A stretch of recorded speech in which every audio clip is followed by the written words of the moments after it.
2:30 ആയപ്പോഴത്തേനും ഇതാ മഴയൊക്കെ കുറഞ്ഞിട്ടുണ്ട്. നല്ല മഴയായിരുന്നു കേട്ടോ. നിങ്ങളുടെ അവിടെയൊക്കെ മഴയുണ്ടോ? അപ്പോൾ എനിക്കിതാ ബാങ്കിലൊക്കെ ഒന്ന് പോകണമായിരുന്നു. അപ്പോൾ ഞാൻ ഇതാ ബാങ്കിലൊക്കെ പോയി വന്നിട്ടുണ്ട്.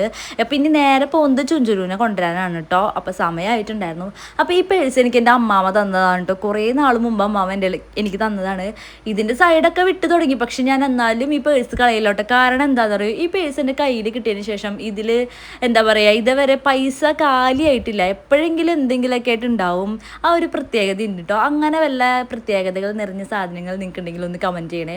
അപ്പോൾ അതാ ഞാൻ ചുഞ്ചുറിനെ കൊണ്ടുവരാൻ വേണ്ടി എത്തിയിട്ടുണ്ട്.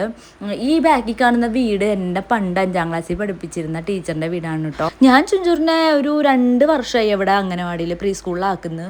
ഇന്ന് വരെ ഞാൻ ടീച്ചറിനെ അവിടെ കണ്ടിട്ടില്ല കേട്ടോ. ടീച്ചറുടെ പേര് ആൽഫി എന്നാണ് കേട്ടോ. അപ്പം നിങ്ങളിൽ ആരൊക്കെ ഉണ്ട് ടീച്ചർമാരെ കണ്ടു കഴിഞ്ഞാൽ അങ്ങോട്ട് ചെന്ന് സംസാരിക്കുന്നവർ ചിലർ മൈൻഡ് ചെയ്യില്ല കേട്ടോ. പക്ഷെ ഞാൻ അങ്ങനെയല്ല. ഞാൻ എല്ലാ ടീച്ചേഴ്സിനെയും എവിടെയെങ്കിലുമൊക്കെ വെച്ച് കണ്ടു കഴിഞ്ഞാൽ പോയി സംസാരിക്കും കേട്ടോ. എനിക്ക് ഭയങ്കര ഇഷ്ടമാണ് അങ്ങനെ സംസാരിക്കാനൊക്കെ.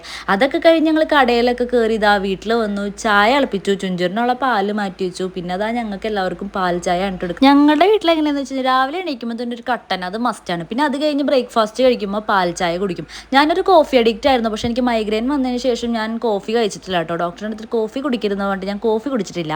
അപ്പോൾ അതാ ഈവനിങ്ങും ഞങ്ങൾ പാൽ ചായ തന്നെയാണ് കുടിക്കുക. അപ്പോൾ അതാ പാൽ ചായ കുടിക്കുകയാണ്. പിന്നെ അത് കഴിഞ്ഞപ്പോൾ എൻ്റെ ഫ്രണ്ട്, വീടിൻ്റെ അടുത്തുള്ള ഫ്രണ്ട് വിളിച്ചിട്ട് പറഞ്ഞു, ചേച്ചി ഇങ്ങോട്ട് വായോ, ദേ ഇവിടെ റംബുട്ടാൻ പൊട്ടിക്കുന്നുണ്ട്, വന്നിട്ട് കൊച്ചിനെ കൊണ്ടുപോയിക്കോളാൻ പറഞ്ഞു. ഞങ്ങൾ അധികം ഒന്നും എടുത്തില്ല കേട്ടോ. ചുഞ്ചുരുവിന് കുറച്ച് എടുത്തുള്ളൂ. കാരണം എന്ന് വെച്ചാൽ നമ്മുടെ വീട്ടിലുണ്ട് റംബുട്ടാൻ.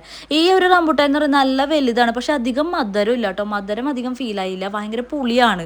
നമ്മുടെ വീട്ടിൽ അങ്ങനെയല്ല, ചെറുതാണെങ്കിലും ഭയങ്കര മധുരമാണ് കേട്ടോ. അപ്പം ഞാൻ നമ്മുടെ വീട്ടിലെ റംബുട്ടാൻ പൊട്ടിക്കുന്ന സമയത്ത് വീഡിയോ ഇടാം കേട്ടോ. അങ്ങനെ അതാ വീട്ടിൽ വന്ന് അമ്മാമ്മയ്ക്കും കൊടുത്ത് ഞങ്ങളും കഴിച്ചിട്ടോ. നമ്മളുടെ വീട്ടിലെ റംബുട്ടാൻ ഒരു കഥയുണ്ട് കേട്ടോ. ഞാൻ പണ്ട് ചെറുതായിരുന്നു, ഇപ്പോൾ വാശി പിടിച്ച് മേടിച്ച് കഴിച്ചിട്ട് അതിൻ്റെ കുരു കുഴിച്ചിട്ടുണ്ടായതാണ് കേട്ടോ നമ്മളുടെ വീട്ടിലെ റംബുട്ടാൻ എന്ന് പറയുന്നത്.